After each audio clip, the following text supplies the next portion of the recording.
Hello നമസ്കാരം. നമ്മളിപ്പോൾ ആഗ്രയിലാണുള്ളത്. നമ്മൾ റെയിൽവേ സ്റ്റേഷനിൽ ഇറങ്ങി അവിടെ നിന്ന് നേരെ ഹോട്ടലിലേക്ക് പോയി ഒന്ന് ഫ്രഷപ്പായിട്ട് ആഗ്ര ഫോർട്ട് കാണാൻ ഇറങ്ങിയിരിക്കുകയാണ്. അപ്പോൾ ഇന്നത്തെ പ്ലാൻ ഇനി ആഗ്ര ഫോർട്ടും താജ്മഹാളിൻ്റെ സൺസെറ്റ് വ്യൂ ആണ്. നമ്മുടെ ട്രെയിൻ കേരള എക്സ്പ്രസ് 1 മണിക്കൂർ മാത്രമേ ഡിലേ ഉണ്ടായിരുന്നുള്ളൂ. അതുകൊണ്ട് ഇന്ന് ഈ 2 സ്ഥലങ്ങളും കവർ ചെയ്യാൻ പറ്റുമെന്നാണ് വിചാരിക്കുന്നത്. നമ്മൾ നിൽക്കുന്ന ഹോട്ടലിൽ നിന്ന് ഏകദേശം ഒരു 15-20 മിനിറ്റ് ഡിസ്റ്റൻസാണ് ഈ ആഗ്ര ഫോർട്ടിലേക്ക് ഉണ്ടായിരുന്നത്. റെഡ് ഫോർട്ടിൻ്റെ ഏകദേശം സെയിം മാതൃകയിലാണ് ഈ ആഗ്ര ഫോർട്ട് ഉള്ളത്. പുറത്തുനിന്നുള്ള വ്യൂ അടിപൊളിയാണ് ശരിക്കും പറഞ്ഞു കഴിഞ്ഞാൽ. സീസൺ അല്ലാത്തതുകൊണ്ട് അത്രയ്ക്ക് തിരക്കൊന്നും അവിടെ ഉണ്ടായിരുന്നില്ല. എന്നാലും വിദേശികളടക്കം അത്യാവശ്യം ടൂറിസ്റ്റുകളൊക്കെ കാണാൻ വന്നിട്ടുണ്ടായിരുന്നു. ആഗ്ര ഫോർട്ടിലേക്കും പിന്നെ താജ്മഹാളിലേക്കുള്ള ടിക്കറ്റ് നമ്മൾ മുന്നേ തന്നെ ബുക്ക് ചെയ്തിട്ടുണ്ടായിരുന്നു. ബുക്ക് ചെയ്യേണ്ട ലിങ്ക് ഞാൻ ഡിസ്ക്രിപ്ഷനിൽ മെൻഷൻ ചെയ്യാം. ഓൺലൈൻ ടിക്കറ്റ് എടുത്താൽ നമുക്കതിലൊരു QR കോഡ് ഉണ്ടായിരിക്കും. QR കോഡ് അവിടെ സ്കാൻ ചെയ്ത് നമുക്ക് ഉള്ളിലേക്ക് കയറാം. അല്ലെങ്കിൽ പിന്നെ അവിടെ നിന്ന് ഡയറക്റ്റ് ടിക്കറ്റ് എടുക്കേണ്ടി വരും. തിരക്കുള്ള ടൈമാണെങ്കിൽ ഡിലേ വരും നമുക്ക്. അതുകൊണ്ടാണ് നമ്മൾ ഓൺലൈനിൽ മുന്നേ തന്നെ ടിക്കറ്റ് എടുത്തിട്ടുണ്ടായിരുന്നത്. 50 രൂപയാണ് ടിക്കറ്റ് പ്രൈസ് വരുന്നത് ഒരാൾക്ക്. 15 വയസ്സിന് താഴെയുള്ള കുട്ടികൾക്ക് ഫ്രീ ആണ് ഇവിടെ. ഒരുപാട് ഗൈഡുകളും ഫോട്ടോഗ്രാഫർമാരൊക്കെ ആഗ്ര ഫോർട്ടിൻ്റെ പുറത്തുള്ളിലായിട്ടുണ്ടായിരുന്നു. നന്നായി ബാർഗെയിൻ ചെയ്തിട്ടൊക്കെ ചിലപ്പോൾ നല്ല റേറ്റിന് നമുക്ക് ഗൈഡുകളെ യൂസ് ചെയ്യാൻ പറ്റും അവിടെ. ജഹാംഗീറിൻ്റെ ബാത്ത് ടബാണ് ഈ കാണുന്നത്. നമ്മൾ ആഗ്ര ഫോർട്ടിൻ്റെ ഉള്ളിലേക്ക് കയറി ചെല്ലുമ്പോൾ തന്നെ നമുക്ക് ആദ്യം കാണാൻ പറ്റുന്ന ഒരു കാര്യം ഇതാണ്. മുഗൾ ചക്രവർത്തി അക്ബർ ആഗ്രയിൽ പണി കഴിപ്പിച്ച കോട്ടയാണ് ഈ ആഗ്ര കോട്ട. ആഗ്രയിലെ ചെങ്കോട്ട എന്നറിയപ്പെടുന്ന ഈ കോട്ട 1983 യുനെസ്കോയുടെ ലോക പൈതൃക കേന്ദ്രങ്ങളുടെ പട്ടികയിൽ ഇടം നേടിയിട്ടുണ്ട്. ലോക അത്ഭുതമായ താജ്മഹാളിന് 2.5 കിലോമീറ്റർ അടുത്തായിട്ടാണ് ഈ കോട്ട സ്ഥിതി ചെയ്യുന്നത്. ബാബർ മുതൽ ഔറംഗസേബ് വരെയുള്ള മുഗൾ ചക്രവർത്തിമാരാണ് ഇവിടെ നിന്ന് അന്നത്തെ സാമ്രാജ്യങ്ങൾ ഭരിച്ചിരുന്നത്. 1558 അക്ബർ ആഗ്രയെ ഈ സാമ്രാജ്യത്തിൻ്റെ തലസ്ഥാനാക്കുകയും പിന്നെ ഈ കോട്ടയിൽ പുള്ളി താമസിക്കാൻ തുടങ്ങിയതൊക്കെ. അന്ന് ഈ കോട്ടയുടെ പേര് ബാദൽഗഡ് എന്നായിരുന്നു. ഷാജഹാൻ്റെ ഭരണകാലത്താണ് കോട്ടയ്ക്ക് ഇന്നത്തെ ഈ ഒരു രൂപം കൈവരുന്നത്.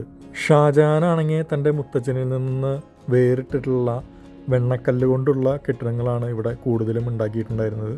മുഗൾ ഭരണത്തിന് ശേഷം ഈ കോട്ട ബ്രിട്ടീഷുകാരുടെ നിയന്ത്രണത്തിലായിരുന്നു. ശിപ്പായി ലഹള സമയത്തൊക്കെ ഈ കോട്ട ഒരു യുദ്ധവേദി തന്നെയായിരുന്നു.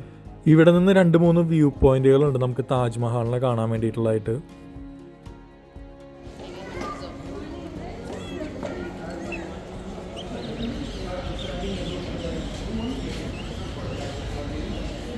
ജയില്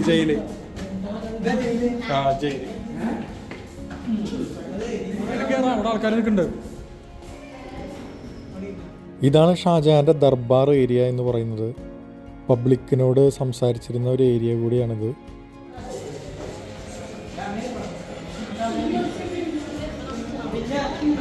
ഈ കോട്ടയിലെ ഒരു പൊതുസഭയാണ് ദിവാൻ ഇ ആം എന്ന് പറയുന്ന ഈ മന്ദിരം. 1631-40 കാലയളവിൽ ഷാജഹാനാണ് ഈ മന്ദിരം പണി കഴിപ്പിച്ചിട്ടുണ്ടായിരുന്നത്.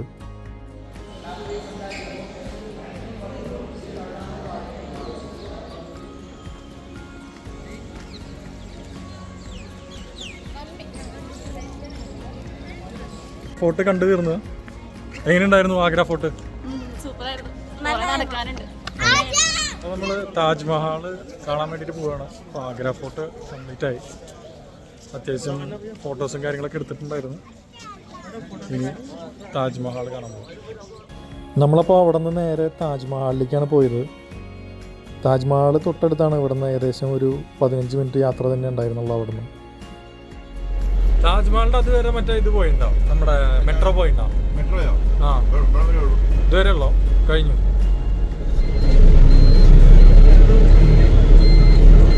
താജ്മഹാൾ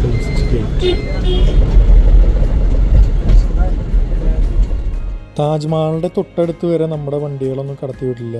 അതിന് മുന്നേ ഏകദേശം ഒരു 200-300 മീറ്റർ അകലെയായിട്ട് നമുക്ക് നമ്മുടെ വണ്ടി പാർക്ക് ചെയ്യണം. പിന്നെ അവിടെ നിന്ന് ബഗ്ഗി വണ്ടികളുണ്ട്. ആ ബഗ്ഗി വണ്ടിയിൽ ഒരാൾക്ക് 20 രൂപ നിരക്കിൽ നമ്മൾ ചാർജ് കൊടുത്തിട്ട് വേണം താജ്മഹാളിൻ്റെ അടുത്തേക്ക് പോകാൻ വേണ്ടിയിട്ട്.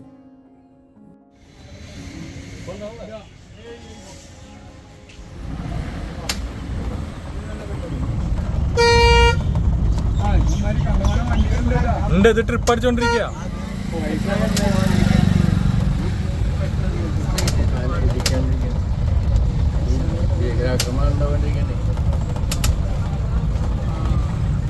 ഈ കാണുന്ന എൻട്രൻസ് വരെയാണ് ബഗ്ഗി വണ്ടികൾ പോവുള്ളൂ. ഇവിടെ നിന്ന് നമ്മൾ അങ്ങോട്ട് നടക്കണം. അവിടെയാണ് സെക്യൂരിറ്റി ചെക്കിങ്ങും പിന്നെ ടിക്കറ്റൊക്കെ നമ്മൾ കൊടുക്കേണ്ടതൊക്കെ.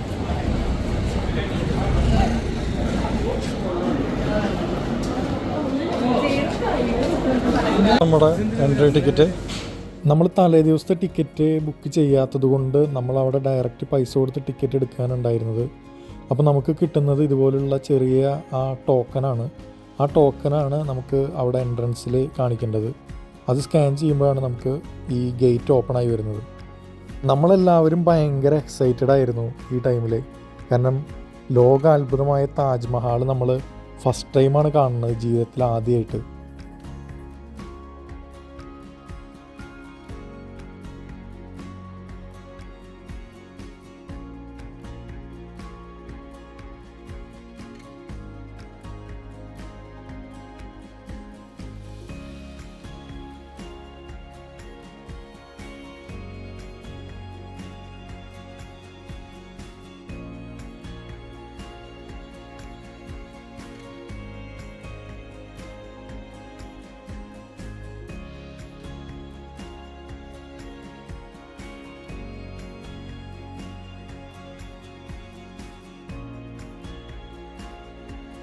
താജ്മഹലിൻ്റെ ഏത് പോയിന്റിൽ വെച്ചിട്ട് ഫോട്ടോ എടുത്താലും ഭയങ്കര ഭംഗിയാണ്.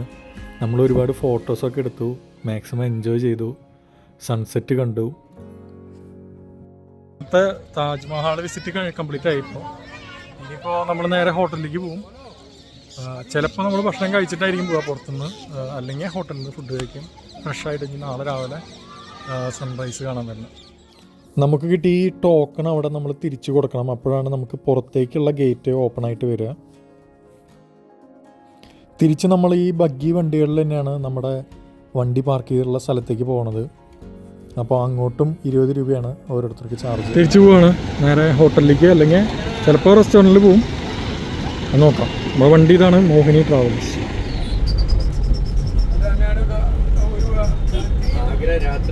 അതെ,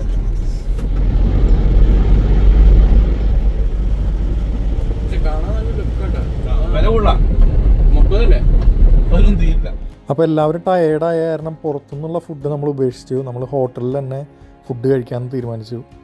ചപ്പാത്തി, റൊട്ടി, വെജ്, നോൺ വെജ് ഐറ്റംസൊക്കെ ഉള്ള നല്ലൊരു ഡിന്നറായിരുന്നു. നമ്മൾ രാവിലെ എണീറ്റ് സെറ്റായിരിക്കുകയാണ്. അതാ സൂര്യൻ ഉദിച്ച് വരുന്നുണ്ട്. അവിടെ നിന്ന് നമ്മുടെ റൂമിൻ്റെ പുറത്തേക്കുള്ളത്. നേരെ നമ്മൾ താജ്മഹൽ പോവും. താജ്മഹലിൽ ജസ്റ്റ് ഇന്നലെ പോയ കാരണം പുറത്തുനിന്ന് ജസ്റ്റ് ഫോട്ടോസ് എടുക്കും, പിന്നെ ഉള്ളിലേക്ക് കയറാനുള്ള ടിക്കറ്റ് എടുത്തിട്ടുണ്ട്. അപ്പോൾ അതും കൂടി കണ്ടിട്ട് പിന്നെ നേരെ നമ്മൾ ഡൽഹിക്ക് പോകാനാണ് പ്ലാൻ. അപ്പോൾ നമ്മൾ ചെറുതായിട്ടൊരു ചായ കുടിച്ചിട്ട് ഇറങ്ങണം. ഓക്കെ. അപ്പോൾ നമ്മൾ ഇവിടെ നിന്ന് തന്നെ ബ്രേക്ക്ഫാസ്റ്റ് കഴിച്ച് ഏകദേശം 6 മണിക്ക് തന്നെ ചെക്ക് ഔട്ട് ചെയ്തിട്ടാണ് നമ്മൾ ഇറങ്ങിയിട്ടുണ്ടായിരുന്നത്. കാരണം താജ്മഹൽ കണ്ടാൽ പിന്നെ നമ്മൾ നേരെ ഡൽഹിയിലേക്കാണ് പോകുന്നത്. അപ്പോൾ ഇന്നത്തെ താജ്മഹലിൻ്റെ സൺറൈസും ഡൽഹി വീഡിയോ ഒക്കെ അടുത്ത പാർട്ടിലാണ് നമ്മൾ ഇൻക്ലൂഡ് ചെയ്തിട്ടുള്ളത്. അപ്പോൾ എൻ്റെ ഈ വീഡിയോ ഇഷ്ടമായവരെല്ലാവരും ലൈക്ക് ചെയ്യുക, മാക്സിമം ഷെയർ ചെയ്യുക. അപ്പോൾ എല്ലാവർക്കും താങ്ക് യു.